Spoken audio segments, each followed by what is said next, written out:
عليكم ورحمة الله وبركاته نحمده ونصلي على رسوله الكريم وعلى آله وأصحابه وأهل بيته أجمعين সম্মানিত আমার ইমানদার ভাই ও বোনেরা, আমি আজকে আপনারা সামনে বড় সুন্দর এবং ফজিলতপূর্ণ অনেক আমলের এক হাদিস মুবারক হইতে চাই ইনশাআল্লাহ তাআলা।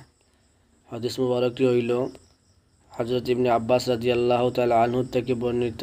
উনি বলেন যে নবীজি সাল্লাল্লাহু আলাইহি সাল্লাম ইরশাদ ফরমাইতরা যে যদি কোনো ব্যক্তি তার জীবনের মধ্যে ইস্তেগফার দে লাজিম করিলাইন, দাইমি বানাইলাইন, তো আল্লাহ রব্বুল আলামিনে এই বন্দা অথবা বান্দির জীবনের মধ্যে যত নমুনার টেনশন, ডিপ্রেশন, মানসিক চিন্তা, আফত মুসিবত যা কিছু আছে সব কিছুর থেকে বাইর হইবার রাস্তা করে দিলাইন, এটার থেকে নাজাদ করে দিলাইন।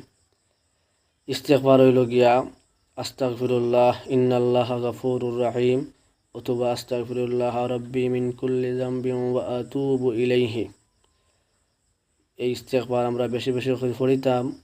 আবার এই হাদিসের মধ্যে ফরমাইতরা এই বন্দা অথবা বান্দিরে আল্লাহ রব্বুল আলামিনে তান কুদরত থেকে এমনভাবে রিজিক দান করবা, রিজিকের ব্যবস্থা করে দিবা যে এই বান্দা বান্দি তারা কখনো কল্পনা করতে পারত না যে খান তাকিয়া এই রিজিকগুলো আইতাছে আমাদের কাছে।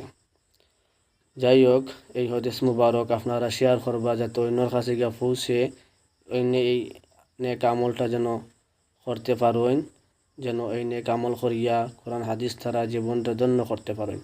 আসসালামু আলাইকুম।